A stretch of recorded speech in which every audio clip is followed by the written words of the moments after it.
Assalamualaikum warahmatullahi wabarakatuh. Apa kabar semuanya? Sehat?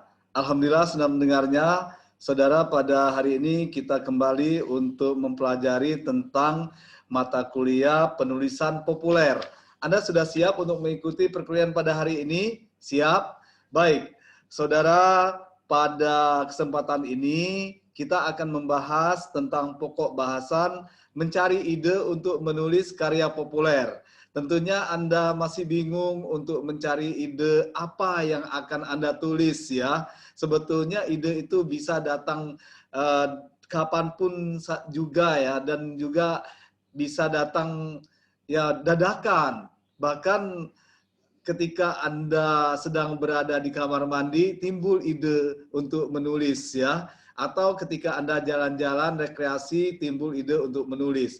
Oleh sebab itu, saudara, pada kesempatan ini saya akan mengajak Anda untuk membahas lebih dalam tentang bagaimana cara kita untuk mencari ide ya, mencari ide dalam menulis karya populer ini.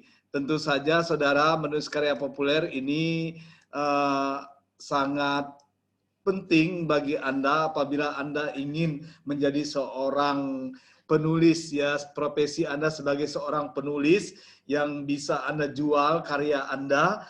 Jadi karya populer ini sebetulnya dapat memberikan ya penghasilan yang layak bagi Anda apabila Anda bisa memanfaatkan mata kuliah penulisan populer ini. Anda bisa menjadi seorang penulis nantinya ya. Anda bisa membuat berbagai karya untuk Anda ya sampaikan kepada masyarakat pembaca, khususnya masyarakat yang sangat menyukai tulisan-tulisan populer.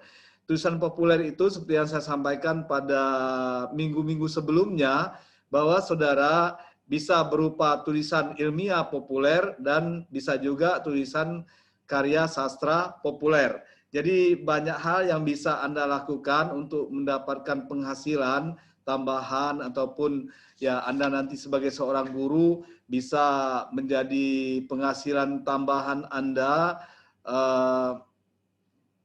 untuk ya menambah penghasilan yang bisa jadi itu adalah hal yang sangat Anda harapkan dari penghasilan yang membuat Anda menjadi lebih semangat untuk menulis ya.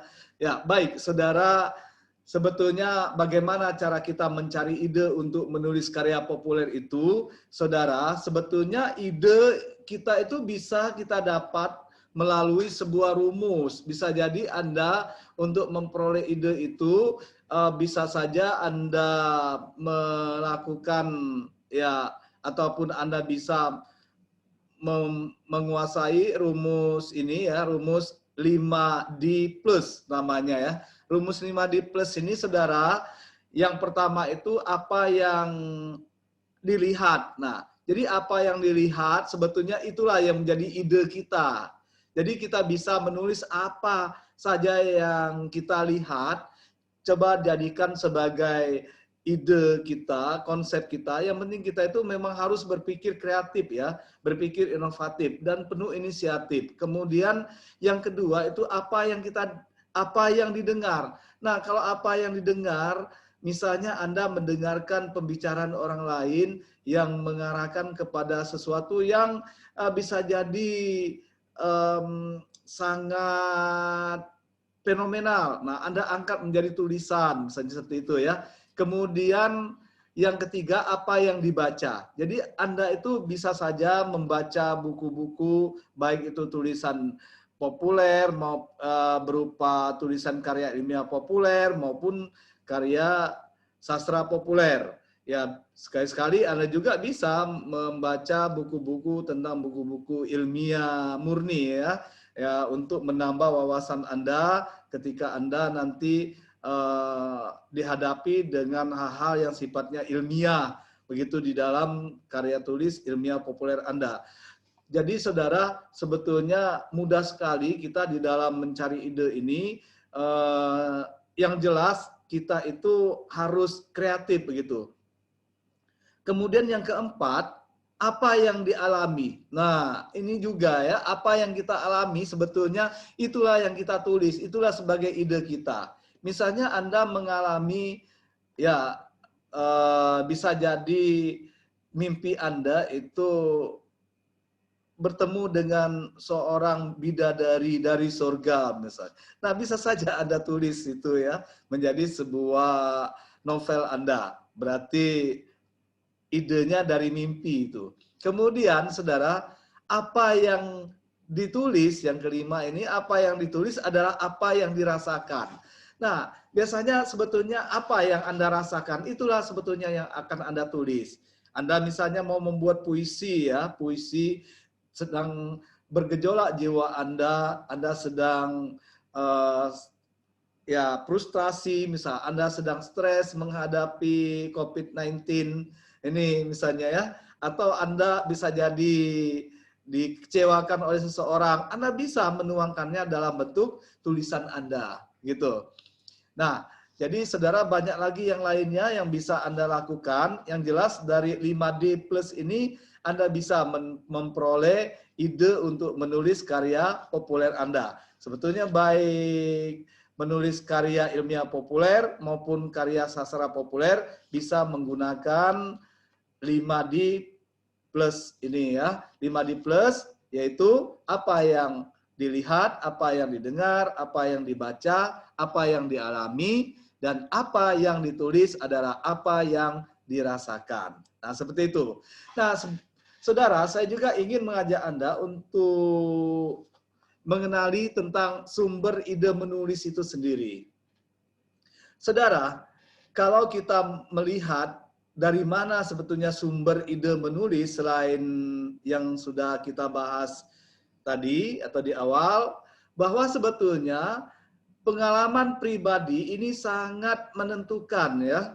Pengalaman pribadi Anda itu sangat menentukan. Oleh sebab itu tentu saja apa yang kita alami tadi itu, yang indah dan yang terlarang sekalipun itu bisa kita tulis, bisa kita angkat menjadi sebuah ide tulisan kita dan bisa kita tulis dalam bentuk karya ilmiah populerkah ataukah karya sastra populer. Ya, silakan disesuaikan dengan ide Anda tersebut. Kemudian yang berikutnya hobi Anda ataupun keterampilan Anda. Ini juga bisa menjadi sebuah ide Anda untuk menulis ya. Jadikan sumber ide untuk menulis. Lalu pengalaman profesi Anda menjadi seorang guru misalnya. Nah, coba Anda tulis apa yang dilakukan oleh seorang guru. Dari pagi sampai sore misalnya, dia mendidik siswanya, dia mengajar siswanya. Kemudian dia juga harus mempersiapkan ya semua keperluan di dalam proses pembelajarannya. Nah, kita melihat betapa luar biasa seorang guru untuk menjadikan siswanya menjadi orang yang hebat, orang yang pintar dan bahkan menjadi seorang presiden ya. Nah, ini sebetulnya Anda bisa menulis pengalaman profesi Anda. Lalu pelajaran akademik. Nah, pelajaran akademik pun bisa Anda jadikan sebagai sumber ide menulis Anda ya. Nah, oleh sebab itu saudara, jadi ketika Anda akan menulis, silakan saja Anda pelajari ini pelajaran akademik Anda. Nanti Anda tuangkan dalam bentuk ya tulisan itu tadi. Nah, kemudian pendapat pribadi. Pendapat pribadi juga bisa. Demikian Anda bisa melakukannya ya. Ya, jadi pendapat pribadi ini berarti ide-ide Anda sendiri. Anda bisa saja meramu dari hasil apa yang sudah Anda alami, apa yang sudah Anda pelajari misalnya. Nah, jadi pengetahuan dan pengalaman yang Anda miliki itu sebetulnya adalah ya ide yang bisa Anda tuangkan untuk menulis itu ya. Jadi saudara banyak sekali yang bisa Anda peroleh dari skemata pengalaman dan pengetahuan yang Anda miliki itu yang bisa Anda jadikan sebagai sumber ide untuk menulis. Kemudian peristiwa aktual. Anda bisa melihat peristiwa apa yang terjadi saat ini, yang aktual, yang sangat ya dibicarakan oleh orang banyak, yang sangat booming begitu ya, dibicarakan oleh orang banyak. Nah, ini juga bisa Anda angkat peristiwa-peristiwa itu, namun Anda harus berinovasi ya. Kemudian masalah masalah abadi ya. Nah, ini masalah pribadi juga ataupun masalah abadi, Saudara, Anda juga bisa menulisnya. Ya, ini maksudnya masalah pribadi ya. Masalah pribadi ini luar biasa ya. Ataupun masalah abadi sekalipun, misalnya itu abadi di sini bisa saja ini kekal ya, kekal selamanya. Nah, ini bisa Anda jadikan tulisan. Atau masalah pribadi Anda juga bisa Anda jadikan sebuah tulisan. Kemudian soal kemasyarakatan yang belum selesai juga bisa Anda jadikan sebagai sumber ide menulis Anda. Bagaimana sebetulnya keadaan masyarakat kita? Ada yang miskin, ada yang kaya, ada yang sangat frontal, ada yang sangat ya arogan dan lain sebagainya. Nah, ini bisa Anda buat menjadi tulisan Anda ya. Banyak sekali yang bisa Anda lakukan untuk menulis baik itu menulis karya ilmiah populer maupun karya sastra populer.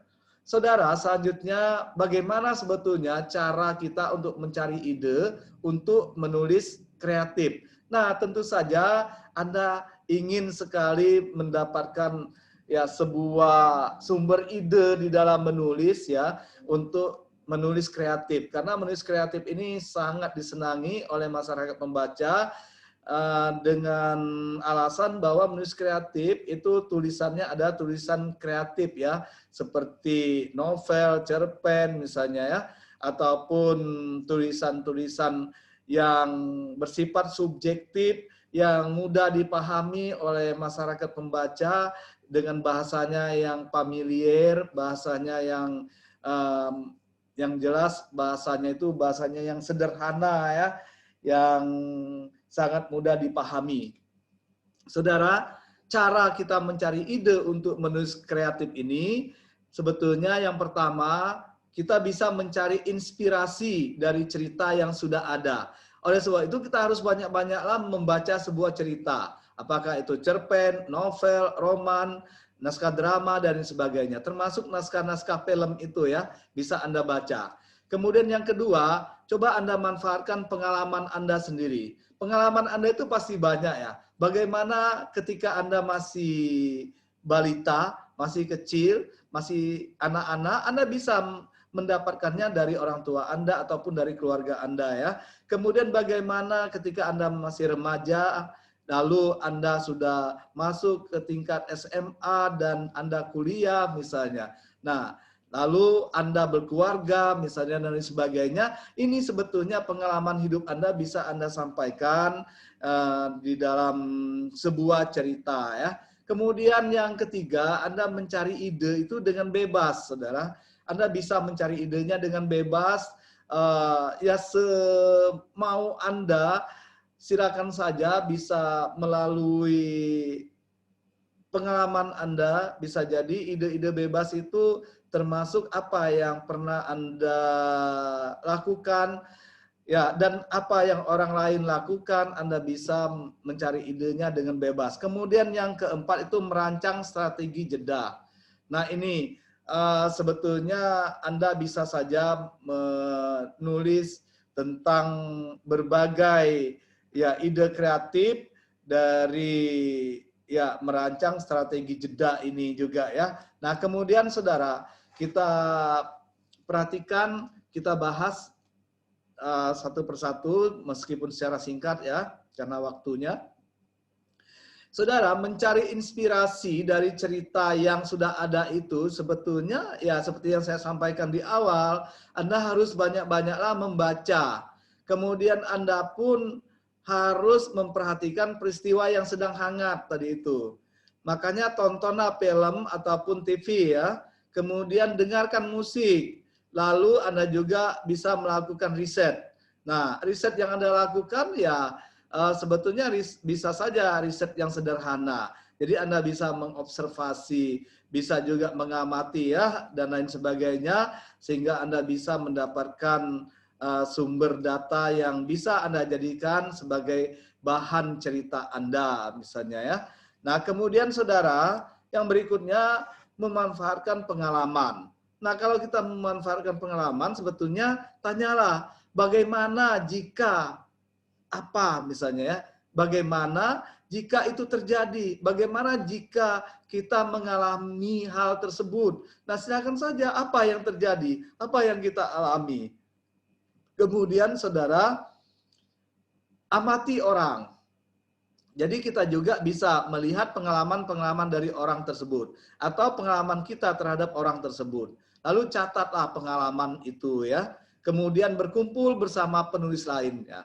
Nah, ini sangat bagus Anda lakukan ketika Anda berkumpul dengan penulis lain. Anda akan memiliki ide-ide kreatif sebagaimana sharing Anda bersama mereka. Anda akan muncul dengan tiba-tiba ide-ide kreatif itu pada benak Anda, dan itu jangan ditunda-tunda, langsung ditulis saja ya. Nah, kemudian saudara mencari ide dengan bebas. Saudara, mencari ide dengan bebas itu sebetulnya Anda bisa memanfaatkan pengantar cerita. Nah, dalam hal ini pengantar cerita tentu saja Anda bisa melakukannya ya, apa yang Anda alami juga sebetulnya ya, di dalam memanfaatkan pengantar cerita yang diceritakan oleh orang lain misalnya, ataupun cerita yang ada di novel, cerpen dan sebagainya. Nah, Anda bisa memanfaatkan pengantar itu, Anda kembangkan menjadi cerita yang baru. Kemudian gunakan asosiasi kata. Nah, ini Anda bisa melakukan pilihan-pilihan kata yang bisa Anda gunakan untuk merangkaikan sebuah kalimat, kemudian dari kalimat Anda rangkaikan menjadi sebuah paragraf, dari paragraf Anda rangkaikan menjadi sebuah wacana yang utuh ataupun sebuah cerita yang utuh. Oleh sebab itu, saudara, gunakan asosiasi kata. Bisa jadi kata yang satu bisa berkaitan dengan kata-kata yang lainnya ya. Kemudian bangun cerita dari elemen yang dipilih secara acak. Ini bisa Anda bisa mengambil berbagai elemen yang ada dalam kehidupan Anda ya, ataupun dalam kehidupan orang lain, Anda bangunlah cerita itu. Elemen-elemen ini berarti adegan-adegan yang pernah Anda lakukan, ataupun yang pernah orang lakukan, yang Anda alami, ataupun yang orang alami, itu bisa Anda jadikan untuk membangun cerita Anda. Lalu Anda juga bisa berpura-pura seolah sedang mengisahkan cerita kepada orang lain. Jadi saudara, ketika kita ingin menulis, sebetulnya ya silakan, tulis saja secara bebas. Anda seolah-olah berpura-pura sedang mengisahkan cerita kepada orang lain. Jadi kita itu bercerita sendiri begitu. Apakah melalui hati kita, apakah melalui ya bahasa kalbu kita misalnya untuk mengisahkannya kepada orang lain ya. Kemudian pikirkan pembaca Anda. Nah, ketika kita menulis, untuk siapa sebetulnya apa yang kita tulis sini? Apakah untuk anak-anak, untuk remaja, dewasa, ataukah orang tua? Ini bisa saja kita lakukan ya. Kemudian ketahui tujuan Anda untuk menulis. Nah, ini sebetulnya yang harus Anda lakukan ketika Anda mengetahui tujuan Anda untuk menulis. Saya yakin Anda akan memiliki ide yang cemerlang karena Anda sudah mengetahui tujuan Anda untuk menulis. Untuk apa tujuannya? Apakah untuk kesenangan, hiburan, ataukah untuk pendidikan, ataukah untuk usaha? Baik saudara, saya kira untuk kesempatan ini cukup sekian dulu ya. Nanti yang lainnya bisa kita lanjutkan pada minggu mendatang. Saya yakin Anda bisa mencari ide untuk penulisan populer ataupun untuk menulis kreatif Anda. Silakan gunakan sumber-sumber ide yang sudah kita bahas tadi ya. Saya juga minta kepada Anda untuk membuat sebuah rangkuman apa yang sudah saya jelaskan dan kirim rangkuman tersebut ke email saya yaitu dalman.bangka@gmail.com. Kemudian Anda pun bisa mencari bahan-bahan yang lain ya yang berhubungan dengan bagaimana mencari ide untuk menulis karya populer ya ataupun menulis karya kreatif Anda. Silakan saja Anda bisa membaca buku saya terutama ya, buku tentang penulisan populer yang bisa Anda peroleh di seluruh Gramedia yang ada di Indonesia. Kemudian Anda juga bisa membaca tentang ya pokok bahasan kita ini di internet yang berhubungan dengan ya mencari ide untuk menulis karya populer. Silakan saja ya untuk menambah referensi Anda. Baik saudara, saya yakin Anda pasti bisa gunakan peluang ini dengan baik. Silakan Anda mencoba untuk menulis ide-ide Anda di dalam sebuah tulisan yang mudah-mudahan sangat bermanfaat bagi Anda sendiri dan bagi orang lain. Saya kira demikian, sampai jumpa pada perkuliahan mendatang. Terima kasih atas perhatian Anda. Saya akhiri. Wassalamualaikum warahmatullahi wabarakatuh.